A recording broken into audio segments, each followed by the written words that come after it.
Oke teman-teman, ini kolam dapnia saya. Ya, saya udah kerasa banget sih memang. Jadi dapnianya ini sudah berkurang banget ya, kerasa banget. Nah, dan setelah saya cek itu memang sudah banyak predatornya teman-teman, udah banyak hamanya ya. Jadi predatornya ini tadi udah saya bersihin sedikit-sedikit ya. Tapi memang kayaknya susah ya.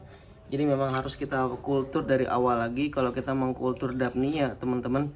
Jadi kalau emang udah lama banget itu emang udah harus kita perbaruin gitu. Ini udah hampir 2 bulan kayaknya nih. Sedangkan kita kan ada di luar ya.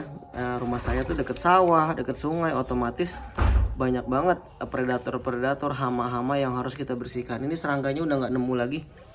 Serangganya ada kecil-kecil banget teman-teman. Tadi ada cuma serangganya udah, nanti ada teman-teman bisa lihat tuh. Di serangganya macam apa tuh, swim bladder, back swimmer dan lain-lain. Pokoknya udah jelas teman-teman, ini kumbang air banyak. Jadi kalau memang kita mengkultur dapnia, dapnia itu kan kalau kita udah punya itu setiap hari pasti ada yang bertelur. Nah ketika bertelur lagi, beranak ya. Setiap hari dapnia akan beranak dan nanti biasanya predator-predator akan datang tuh. Nah mereka akan datang ya, akan datang dan akhirnya anakan-anakan dapnia yang setiap hari dilahirkan itu dimakanin semua, makanya habis. Makanya kalau udah kayak gini menurut saya sih panen total aja, panen total, dibersihin ya, terus kita kultur dari awal lagi, kita murnikan lagi. Emang udah masaknya sih teman-teman. Nah, ini teman-teman bisa lihat ya. Jadi ini dapnia saya ini lagi saya coba murnikan ya, lagi saya coba bersihin lagi teman-teman, lagi coba untuk dibersihkan. Biarpun ini kalau dilihat kutu batunya banyak banget ya teman-teman. Nih nggak masalah sih kalau kutu batu, kayaknya memang susah ya, karena kalaupun sudah saya bersihkan nggak ada satu ekor kutu batu pun ya. Itu di sekitar saya tuh kutu batu banyak karena rumah saya kan di belakangnya ada sawah ya. Aduh, ada sawah, ada sungai ya kan, otomatis memang untuk membersihkan dari kutu batu tuh agak susah.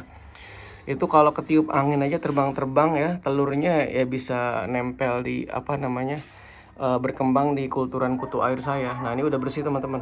Jadi ini salah satu cara saya mengurangi jumlah kutu batu. Biasanya saya pakai ini, pakai styrofoam teman-teman. Ini pakai styrofoam atau pakai spon juga bisa ya. Pakai spon kita taruh, nanti biasanya mereka ngumpul. Itu kan baru satu yang ngumpul ya, karena ini baru nih. Jadi kalau kita taruh di taruhin styrofoam atau spon, kutu batunya akan menempel di sini. Nanti kalau udah nempel kita buangin. Itu hanya bisa untuk mengurangi sih. Jadi karena kalau untuk membersihkan benda-benda kutu batu tuh kayaknya sulit ya, sulit gitu. Karena kita mengkulturnya di alam. Ini juga udah ada kutu jetnya teman-teman. Tuh di bawah ada kutu jet, ada cyclopnya ya, ada copepoda ya, cyclop di bawah juga ada tuh. Jadi memang cukup sulit ya. Saya rasa sih selama saya mengkultur dapnia, kalau ada kutu batu ya tidak ada masalah sih ya. Dan kalau ada kutu jet juga sepertinya memang agak susah gitu. Paling yang bisa saya bersihkan adalah kalau ada serangga-serangga gitu, serangga-serangga pemakan anak dapnia. Apa sih ini bocah? Serangga-serangga pemakan anak dapninya itu yang harus kita bersihkan gitu. Dan memang masanya sudah harus diperbarui. Jadi saya udah nyiapin di teman-teman di belakang, udah saya siapin baknya. Jadi tinggal saya pindahkan ke bak aja. Ini sepertinya sudah bersih ya. Tinggal kutu batunya aja nih kalau teman-teman mau agak sedikit dikurangi ya. Ini di bawahnya banyak kutu jet nih. Kalau saya lihat ada kutu jetnya tuh di bawah. Cuma mungkin tidak terlalu terlihat ya karena pakai kamera HP ya.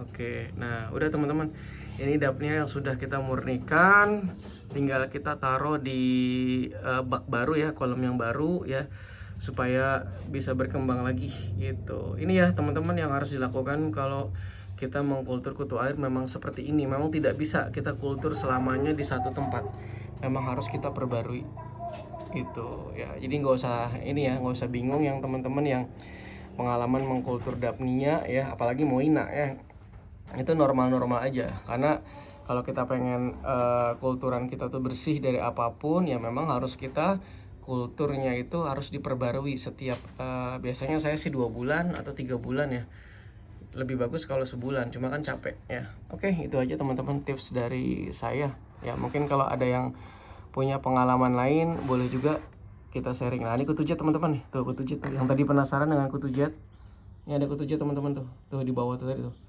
Kutu jetnya diem tuh. Nah ini ya, tuh. Cuma karena nggak kelihatan sama toplesnya. Kutu jetnya teman-teman, tuh. Nah itu dia tuh, di pojok tuh kutu jet. Cyclopoda nih, copepoda nih teman-teman. Nah ini dia. Nah ini kutu jetnya nih. Ini dia. Ya nih.